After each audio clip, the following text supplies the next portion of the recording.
Big moment here in Nigeria. After 2 decades of deadlocks, Nigeria's President Muhammadu Buhari has finally signed the Petroleum Industry Bill into law. Now, probably Nigeria's most talked about bill. The bill addresses issues in Nigeria's pot of soup, the oil and gas industry. Reactions have since continued to troll the assent of the president and the matters that concern exploration, companies, taxation, and most importantly, the share that goes to host communities have also been hotly debated. Now, the big question about this act is what we'll be looking at today. What does it mean to the Nigerian economy and the future of the country? We'll be looking at all of these today on VSA. Welcome, I'm Sulai.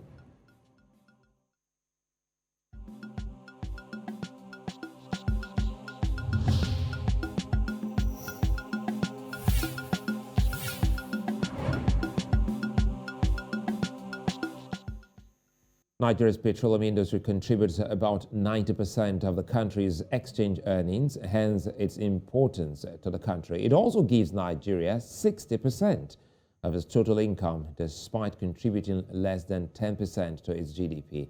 It's highly considered the industry most important to Nigeria's economy. For decades, the industry has been difficult to govern, enriching many people in detrimental ways to the country. With intermediaries running the show, yet unaccountable, and the country struggling with inadequate refining capacity, graft in the Nigerian National Petroleum Corporation, environmental degradation, government corruption, and poor development, the need for the bill to be passed became urgent. Successive governments have attempted and failed at passing the bill, with attempts in 2009, 2012, in 2018 failing due to various factors, including the delegation of powers, clash of interest between the executive and the legislative arm, lack of investors' confidence in the provisions of those bills, and the host communities' push for greater rewards. Now, the act contains the bill contains 5 chapters, because we're yet to see the final draft that has made it an act. 319 sections and 8 schedules dealing with rights of preemption, incorporated joint ventures, pricing framework, pricing formula, gas price for gas-based industries, rent and royalty, and lots more. While it addresses the majority of the issues of importance, there are reservations observed by Nigerians and even the Southern Governors Forum. Perhaps it's what Nigeria's petroleum needs, but many argue that it's not yet the perfect bill.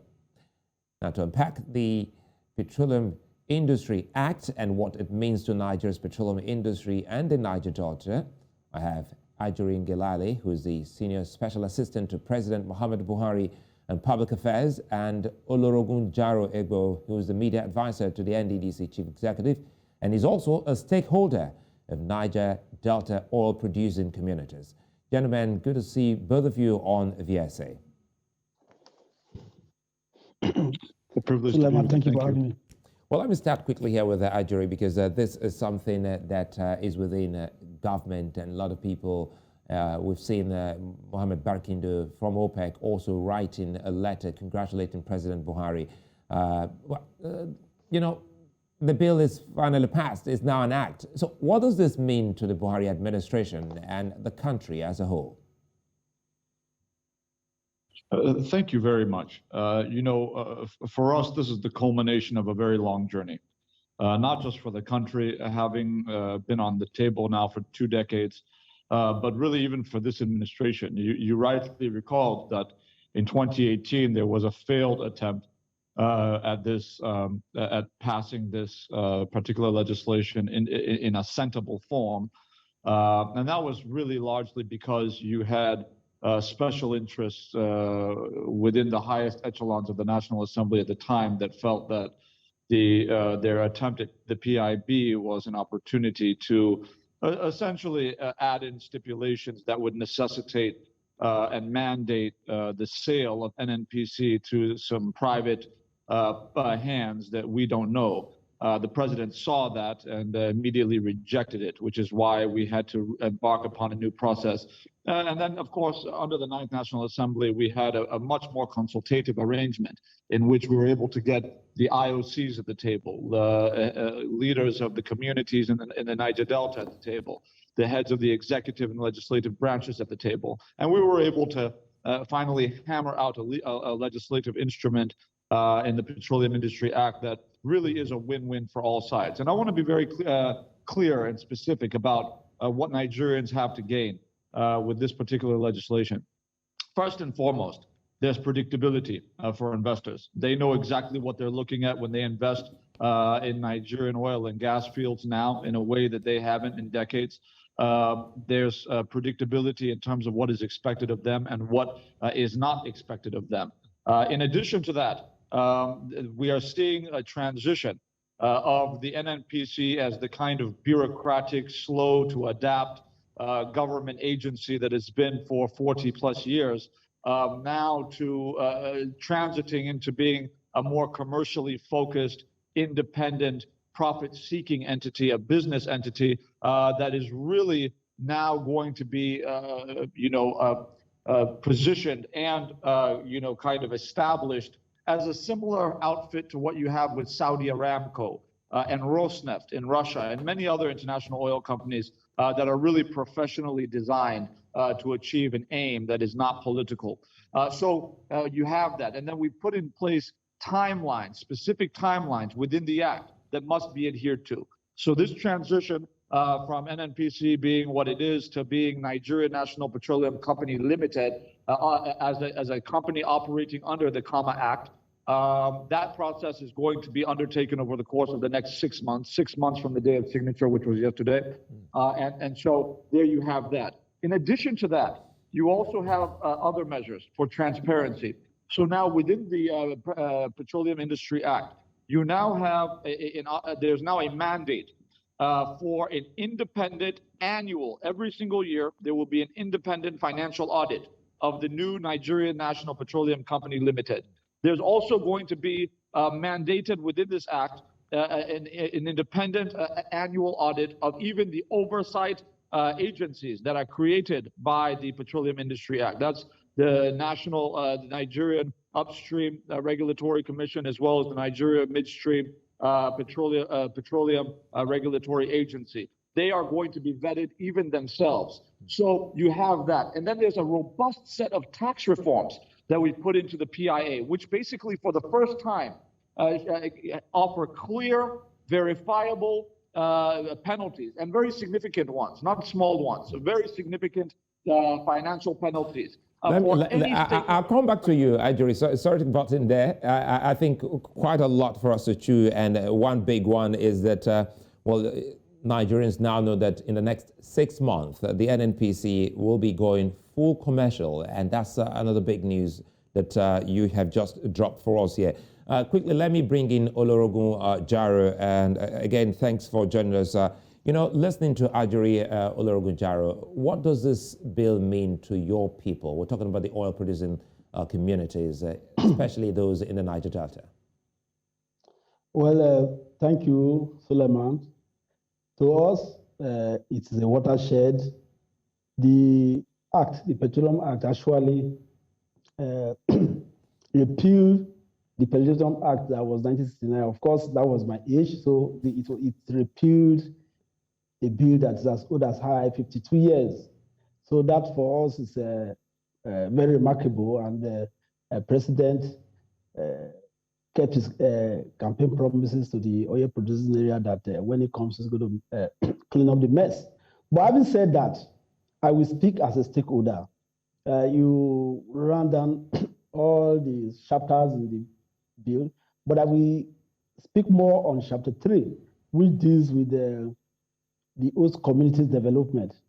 Now, in our submission, in the submission of by those who are the oil-bearing communities, we asked for 10%, and midway, the House of Rep granted us 5%.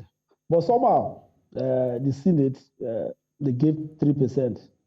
In collating it, they agreed, both houses agreed 3%. So we've not seen the bill, but we know it's the 3%.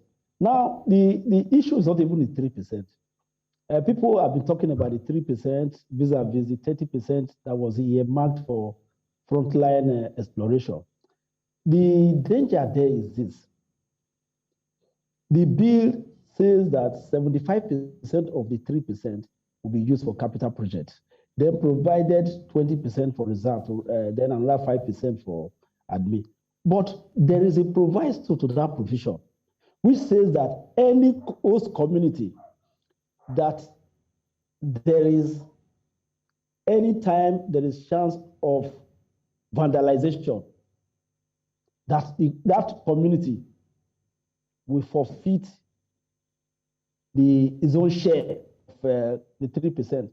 So you know Nigeria for who we are. It that means that if anybody who does not like the host community comes around and then vandalize the pipeline, then that community is in peril. I think that is the area where, if we're going to amend this act, we need to look at it properly, because knowing fully well the spate of vandalism that's going around in Nigeria, we may end up very short. If that point is held by the oil community that, well, there were vandalization in your community, so we cannot pay. So it means that we are not giving anything. If they want to give us the 3%, that's a big point you raised, Jaro, Egbo, Olorogun. Again, sorry to cut you there, but again, the good thing is that we have Ajuri here. Even though officially it seemed that a lot of people will have access to the act in the days to come. Probably he should also give us a sense of when Nigerians can have access to that act. But Ajuri, let me bring you in here, because you're also from the oil-producing communities. You wear two caps here, Ajuri, whether you like it or not, being the spokesperson for President Buhari and also someone, a Nigerian from the oil-producing community. So I'm more excited because I have two sons of, how to say it right in Nigeria, sons of the soil. So tell us, listening to Jaro, his fears are really germane, and his concerns are well put, knowing full well that we've seen criminals and criminal activities, breaking of pipelines and some other things, oil theft. How can this, be addressed when these people, because already some groups like PANDEF and others have started saying that, no, Mr. President, we're not excited about XYZ portion in this act? Yeah, thank you very much, Suleiman. It's very interesting. Of course, I'm coming from LMA local government area, River State, and our local economy has been devastated over the course of the last, particularly 20 years, with the amount of raw and crude exploration techniques of some of the oil companies operating in the area. We don't even have our fisheries, which was the mainstay of our local economy now, with oil slick on our waters.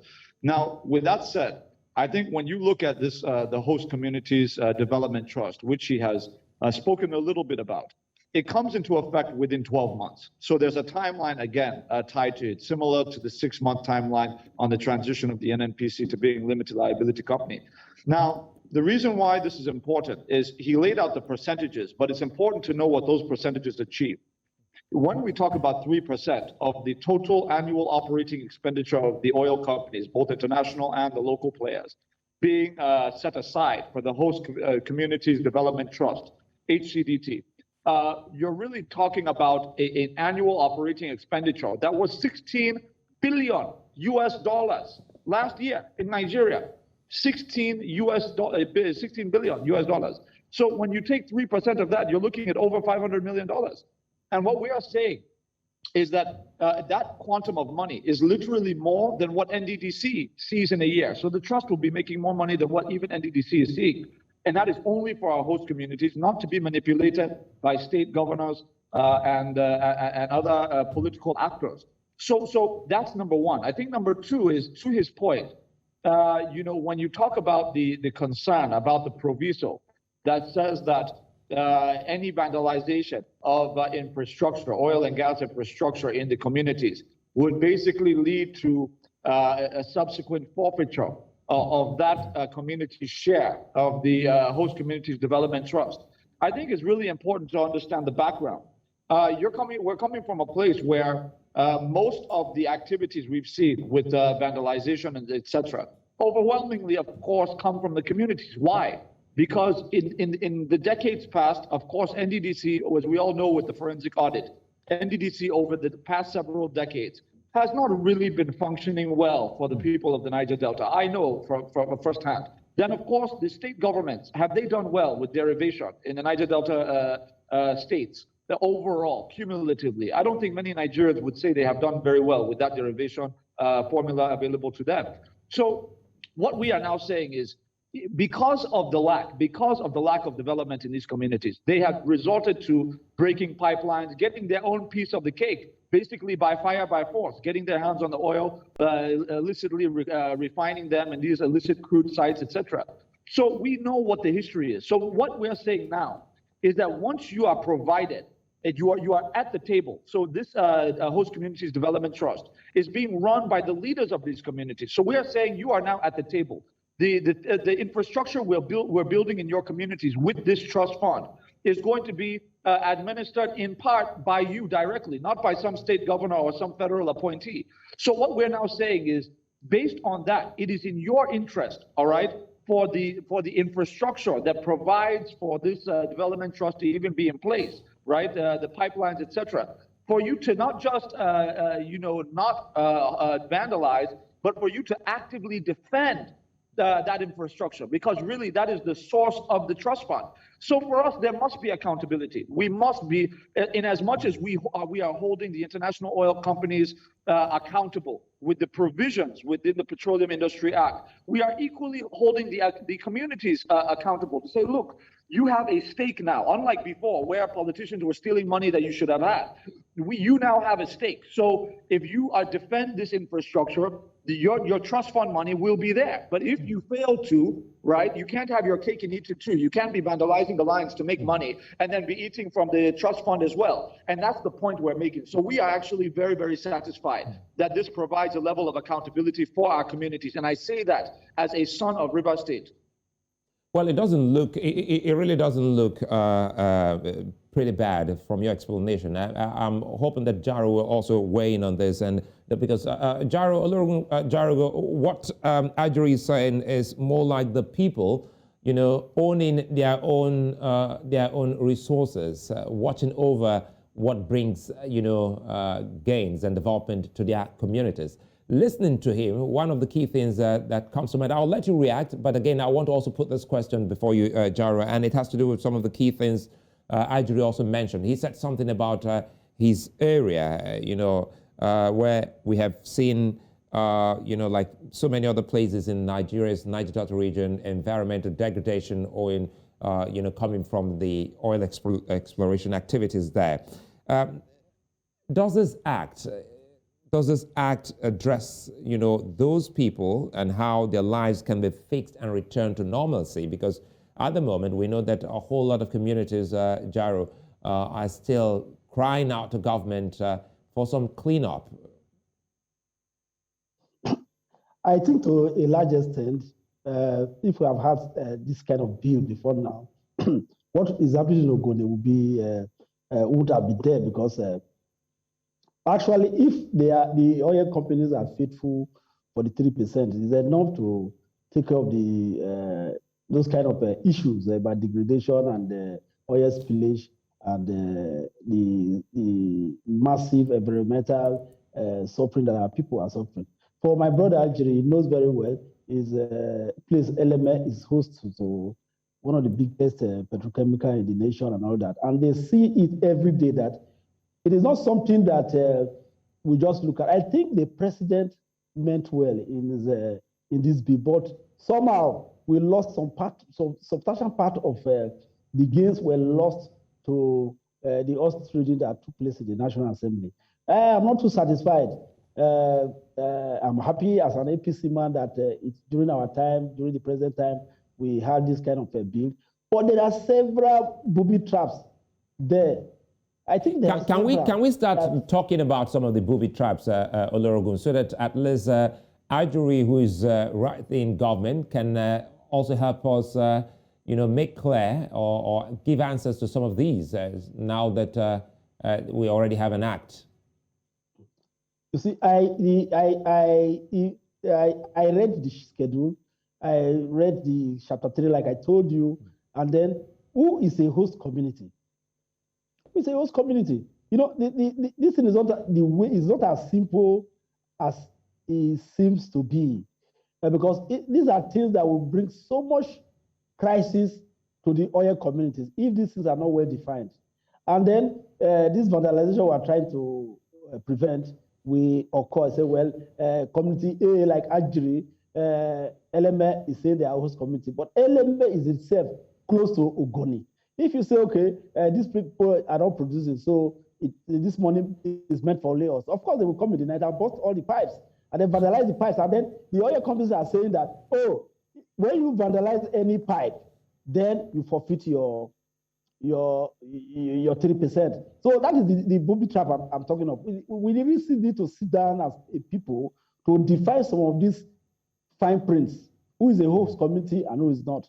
And then the major thing that the oil companies ought to take, which is security, they have not passed the buck to the producing communities. Because when you say that if a pipeline is burst, there's that has been vandalized, and then the host community there is responsible for it. It now also means that if there is an issue of serious environmental pollution, they will say, look, go and use your 3% to sort it out. I'm sure these are the things we need to look at. We need to look at them properly, because I know our oil majors, they are very good at dodging their responsibilities. Those are some of the booby traps we have to look at. Now, if you look at the 30% that was earmarked for the frontline exploration, it was not also stated that where exploration is going on and the exploration is vandalized, then we withdraw our 30%.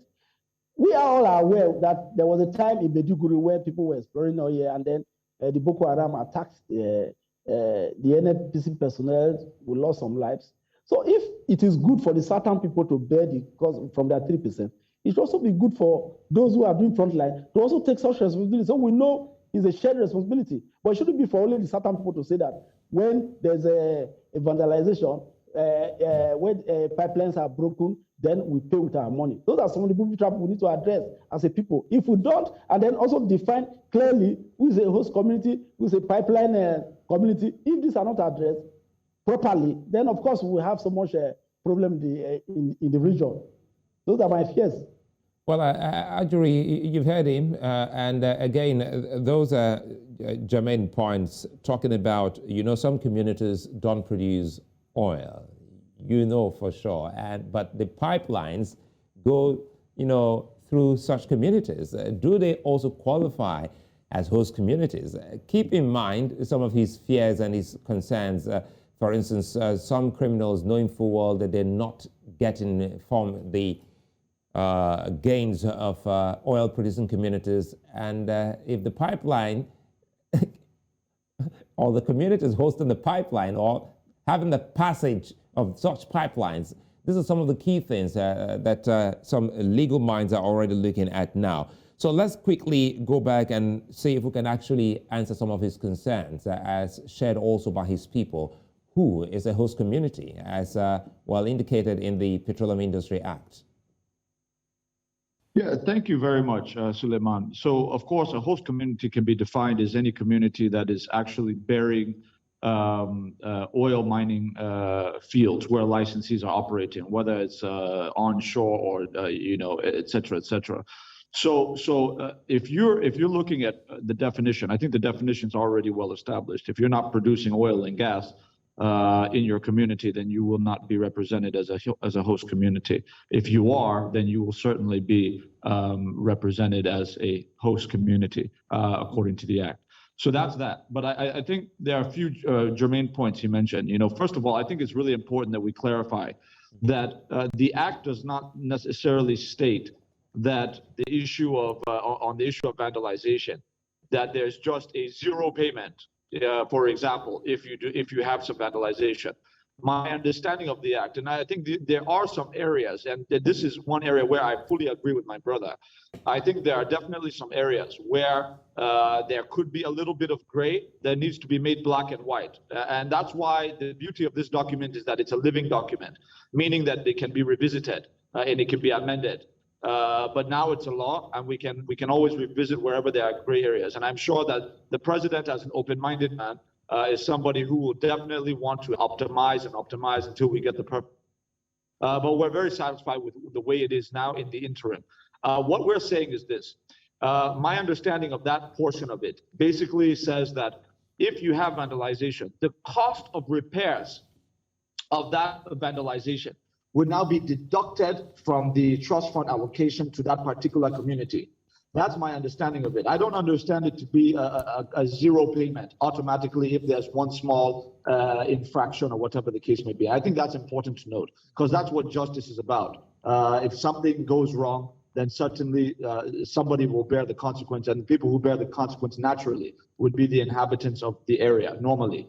Remember that this is two-sided accountability. The one side of the accountability for the people is on this provision. The side of accountability for the oil companies, both local players and international players, is very clearly laid out in this document. Now you have a situation where there are very rigorous, very, very, very high levels in terms of volume of fines and stringent sanctions against erring stakeholders who either underreport their returns, underreport their earnings, default on their tax payments, default on their royalty payments, prove to have erroneous financial records internally or externally.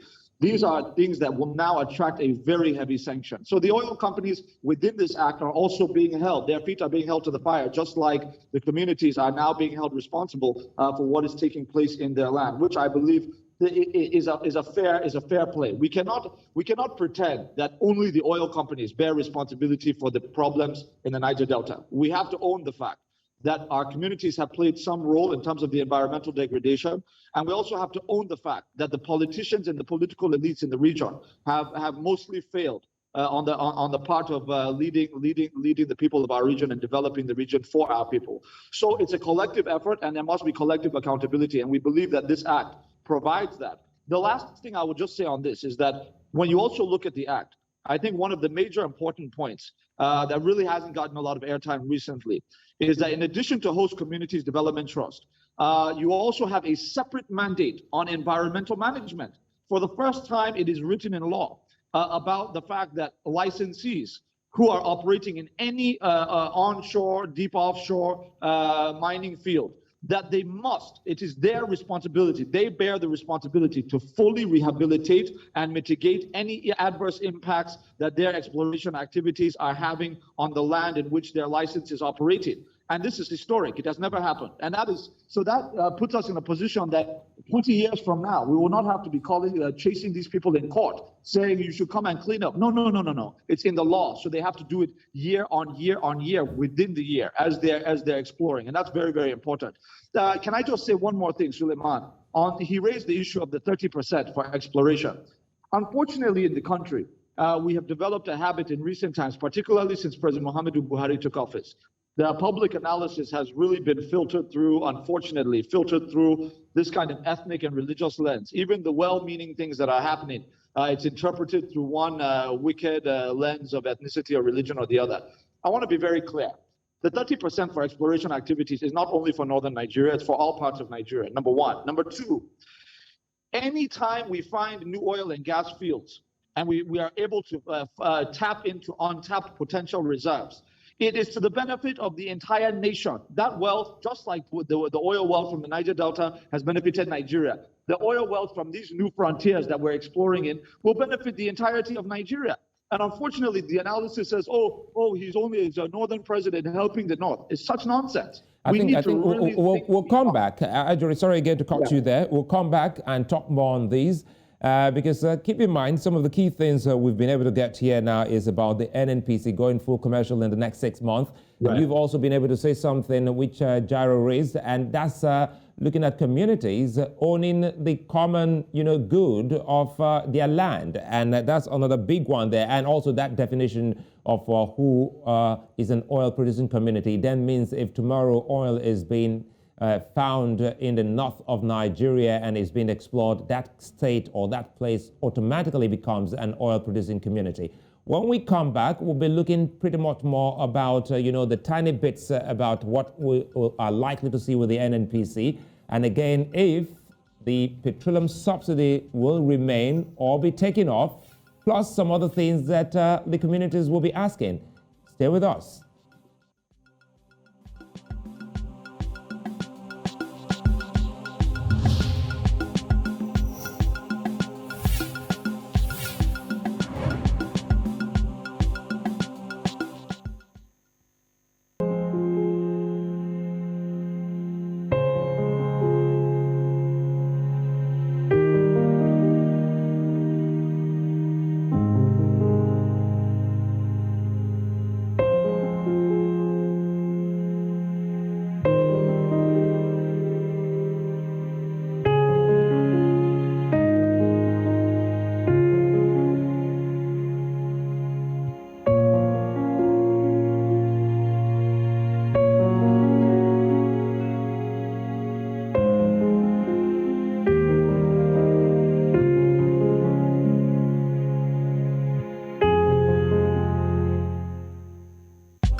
Well, here on Village Square Africa, we're looking at the big talking point in Nigeria, which is the Petroleum Industry Act, which is now,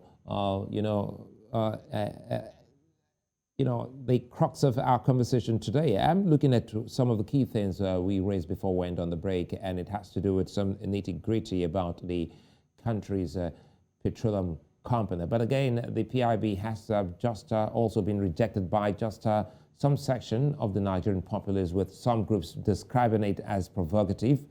How the Nigerian government will address these grounds moving forward will be of great interest to the public. As Ajuri highlighted earlier on, is subject to, revisitation, or amendment as it goes. And of course, issues such as allocation of percentages to the frontier basin are apparent, while the host communities' share of the proceeds is also one that is contentious, as our guests have highlighted, trying to make it so clear. The bill suggests that the NNPC, as a limited liability company, is driven to be more profit-oriented, which many Nigerians have been asking for, and also make it have a more commercial outlook. The bill, or rather the act now, will address the opacity of the licensing deals to oil exploration companies, which have rendered communities in imperfect shapes. There are many international cases between international oil companies, otherwise known as IOCs, and various depleted, ruined, and ravaged Nigerian communities. But the general belief here is that the act will place Nigeria in better stead over control of its resources and will ensure better financial returns. I still have with me Ajuri Ngelale, who's a spokesperson to President Muhammadu Buhari, and Jaro Egbo, who is also with the spokesperson with the NDDC CEO, but also represented the communities. But as I said earlier on, both of them from oil-producing communities, so we are in good hands, trying to make meaning of what we're dealing with. Before we went on that break, Olorogun, Jaro, Ajuri has been able to explain to us, sometimes when we listen to people, especially expert analysis, and they say 3%, you would think that is about 3 naira or 3,000 naira or $3,000. But Ajuri has been able to make it so clear, and you have also agreed with him. What does the presidential assent, to the PIB mean to fuel subsidy? I'll come to you, Jaro. I wanted Ajuri to start with the subsidy because this is a government thing, and major headlines in Nigeria today, newspapers were talking about subsidy that will be taken off. Some are already trying to peg the price of petroleum products, and Nigerians will say, wait a minute, we need clarity on this. Ajuri. Yes, thank you very much. Really on the issue of subsidy, we've been very, very clear that there is a direction we're going in as a country, and the direction we're going in is, of course, the removal of the subsidy. It's going to happen at some point. We've been very open about it. We're not hiding it from anybody. And that's just because it's economically unsustainable to have a subsidy that is gulping hundreds of billions of naira at a time when we are paying, for debt servicing. We're trying to fund infrastructure across the country, roads, bridges, airports, seaports, power plants, dams, and the like, railways and the like. And so what we're saying is the money can't continue to just evaporate in the name of cheap fuel at a time when even our West African neighbors that have less minimum wage earnings than us, worse economic fundamentals than us, and they're paying 400, 500 naira per liter. Places like Liberia, Sierra Leone, that's what they're doing. And it's not because they're better off than Nigerians. So these are the questions we have. But with that said and established, we've also been clear that the Petroleum Industry Act in no way, shape, or form sets a date at which the subsidy will be fully removed.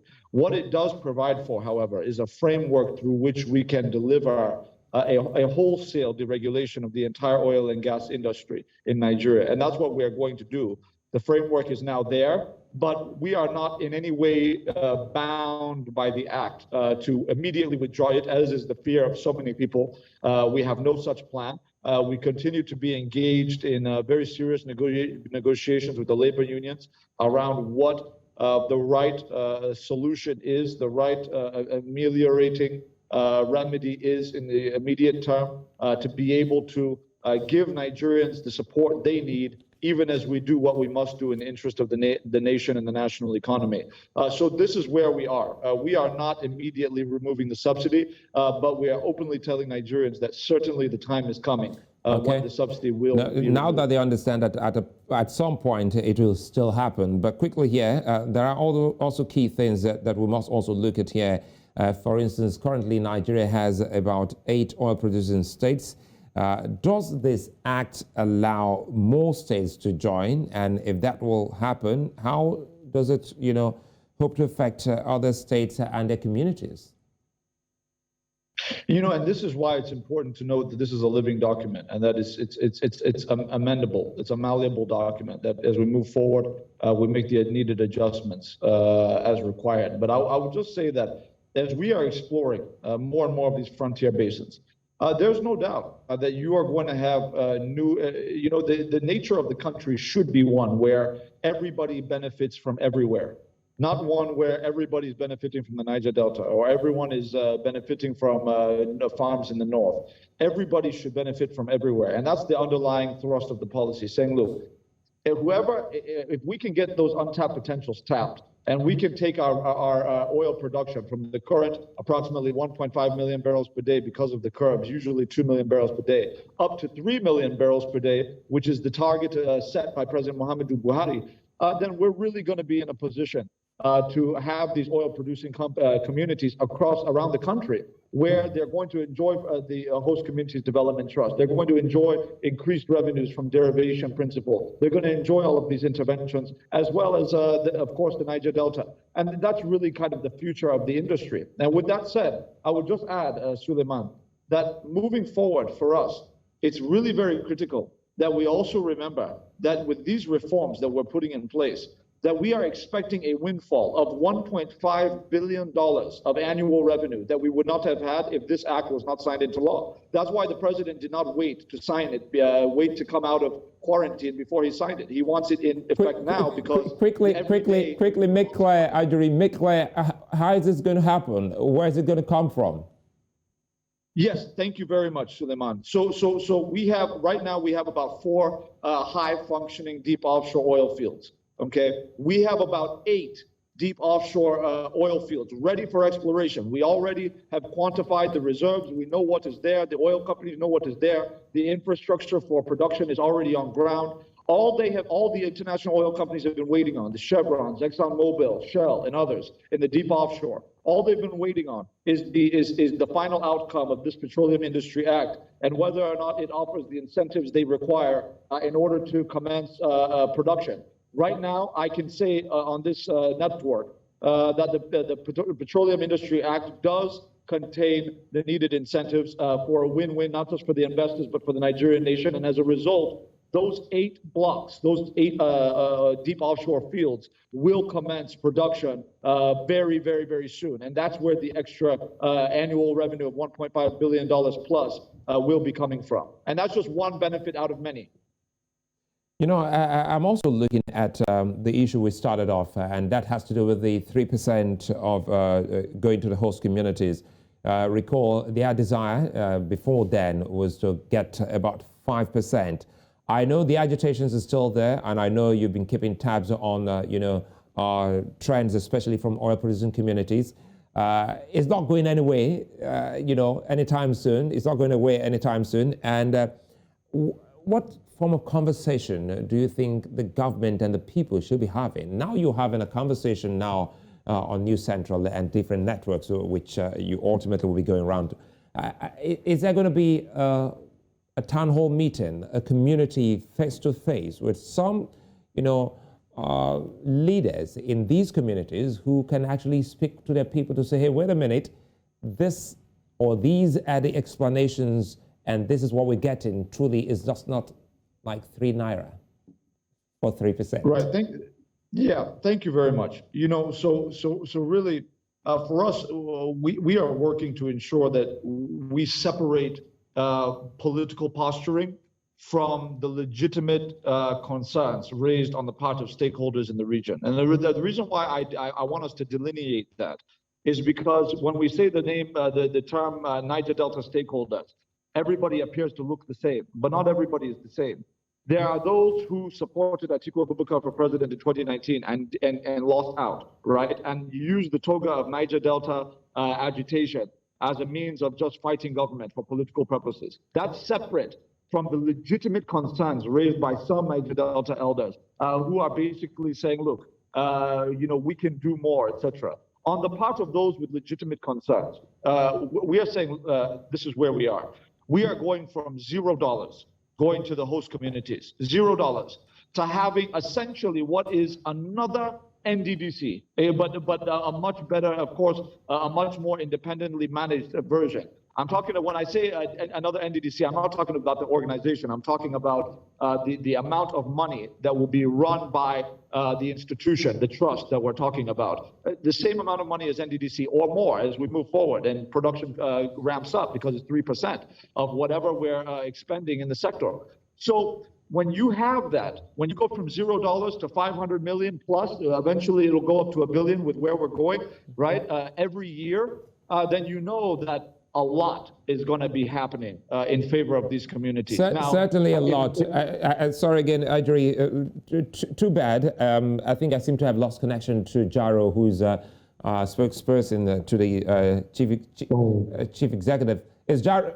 Okay, good thing Jaro is back. So Ajuri, I'll come back to you. Let me quickly bring in Jaro, because now what you're saying about the communities, it would seem as if, now the communities are in for the best of times, having the NDDC and also having these gains coming from the Petroleum Industry Act.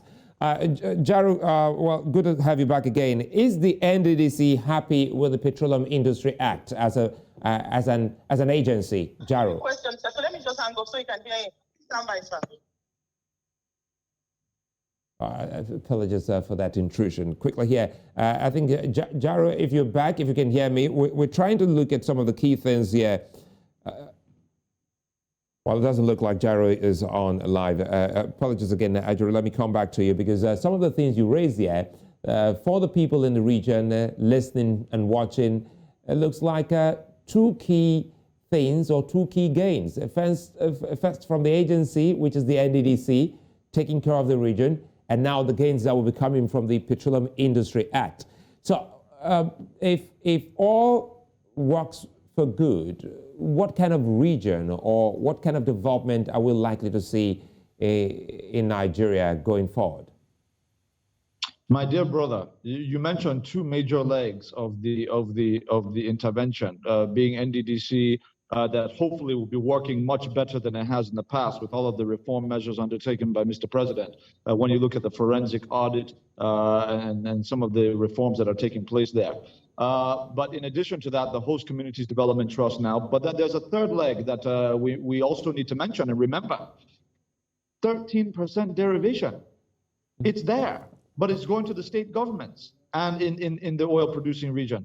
And what they choose to do with it has a direct impact on whether or not The people of the Niger Delta are going to feel the impact of the wealth that they deserve to feel the impact of. And that's the hard truth. What the president cannot do is he cannot govern for state governors. They have to govern their states. If they're responsible, then the people will be happy. If they're irresponsible, as we've seen in too many cases over the last 20 years in the region, then of course the people will not be happy. So that's number one, derivation. Number two, NDDC. Number three, now the Host Communities Development Trust. And what we are also saying is that with this trust now getting directly into the hands of the people of the region, it's one thing just to kind of build infrastructure in the zone and all of that. It's another thing entirely to make sure that the people of these communities, family members, people who you can see and hear from, they're seeing their children directly impacted. They're having totally newly outfitted schools with robotics and animation and all sorts of the latest technologies that schools abroad have. They will now be having access to those things. Not done by politicians and all of that, who can spend some on the right thing and then divert some. No, we're talking about people, the trust fund managed by the international oil companies who have and the stakeholders and the host communities who have a stake in making sure that these things are on the ground. So if you're an international oil company and you know that 3% of your operating expenditure is going into a basket, there's no way that you're going to sit down and watch that hard-earned money that you're earning with your exploration and production activities, that you're just going to watch somebody take it away.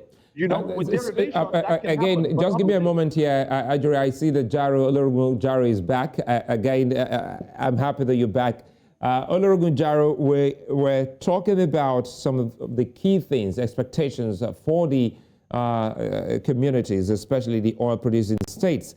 Initially, I thought just two, but Ajuri just reminded us that more like a Trinity kind of gain. 13% oil derivation going to the states, and of course the NDDC is there, and then 3% Host Communities Development Trust.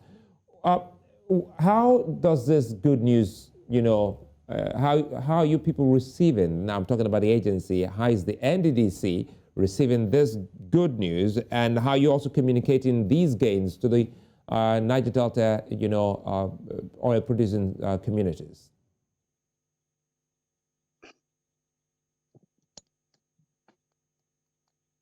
First, I have to apologize for the blackout we had. But talking of NDDC, I think NDDC, the experience of NDDC as far as the payment of the 3% that he earmarked for NDDC by the oil majors, that should give us a sign of what we're going to experience in the PIB. Because in amending the NDDC Act, there was no penalty provided for that where an oil major fails to pay the 3%, what now happens? What was provided for was just a slap in the wrist that you can pay some other times. So I also see that in the Petroleum Industry Act, there is no really an enforcement section that where the 3% is not paid as when due, what now happened to that particular what happens to the oil producing people? Would they go to stop their production? Are they going to pay a certain penalty? All those are things that comes with implementation of such a big law. We are so happy that with the PIB, the NNPC will be unbundled. So much waste that is affecting delivery of infrastructure development in the country will be done. But I also think that the oil bearing communities came very short, because there's nothing that we can't enforce it. For instance, in my community, if we don't get the money, what happens? Are we going to go to police station, or we write to president, or we write to the governor, or we write to the oil minister? What will make them to pay? What will compel them? Are we going to stop production? So they didn't pay us. So now no production until we are paid. What are the safeguards that are put there? What are the safety nets that are put there that where they refuse to pay, this is what we do. Those are the things that we ought to be looking at. And I don't see any. The same problem NDC is having now. The oil majors don't pay their money. They pay when they feel like paying. They wanted to compare the oil majors to say, oh, the 3% that is meant for NDDC, you must pay before you start production or you continue your production. The same thing is being repeated in this Petroleum Industry Act. If, for instance, they refuse to pay, where do we get our remedy from? Those are the things we need to look. Those are the boo-boo traps that are placed there. So if we are not careful, we may not even get what we were having before.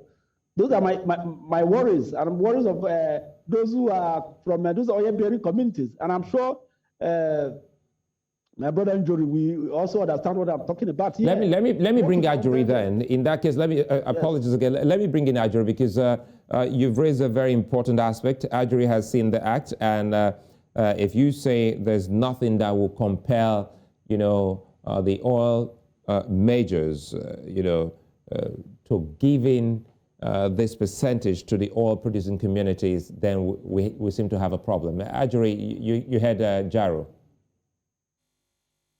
Yes, I do believe that my brother Jaro is concerned about this, but I want to allay his concern on that particular issue because it is actually a fact that unlike the NDDC Act, that does stipulate the percentage that they're supposed to get from the IOCs. In the IOCs, it is true what he said, that the IOCs have not been paying the NDDC. That's probably a separate conversation from the Petroleum Industry Act.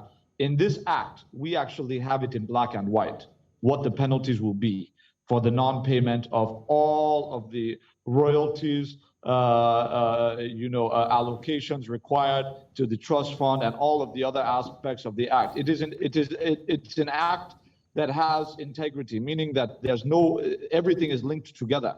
So you cannot have one without the other. So when we say that there are going to be penalties for communities, for example, for failing to protect their infrastructure in their communities, which is why which is a major reason why we're incentivizing the protection of those facilities with the provision that we've been talking about. We have also put in black and white what those sanctions will be for the international oil companies and even local oil companies, indigenous oil companies, who fail to remit what they're supposed to remit according to the allocations required within this same Petroleum Industry Act. On the issue of NDDC Act, right, that established the percentage they're supposed to get, it's absolutely true the IOCs have not paid. But we must also remember that we have to be sincere with ourselves here. And I know my brother Jaro will say it as it is. Before now, we know what the NDDC was and what it represented, and the fact that it was just a racket. We all know that. It's not a secret. 90% of the funds, and I'm even probably being conservative by saying 90% of the money went to the elites of the region. So when international oil companies are earning their funds, they're earning their money by doing an actual job, right? You're telling them, okay, you're going to bring funds to an institution that we all know is bleeding into the hands of politicians, not benefiting anybody. Then, of course, you're going to have issues around enforcement, right?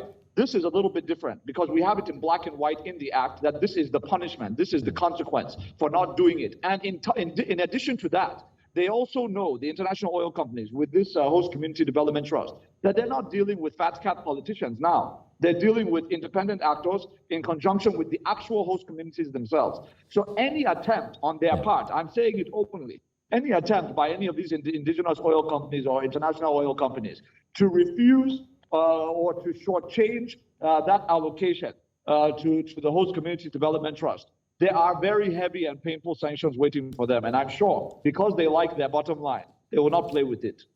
Well, I think it's a fine place for us to leave it here, gentlemen. I must say thanks to you both, Ajuri Ngelale and Olorogun Jaro Egbo. Thank you for your time, for coming on VSA to make clear these issues on the Petroleum Industry Act, as well as also speaking on behalf of the oil-producing communities, Olorogun Jaro. Nigeria hopes it will get its petroleum industry firing considerably and help the country be where it belongs. The PIA from PIB, now the PIA is the Holy Grail, and the Holy Grail, and now Nigeria has it.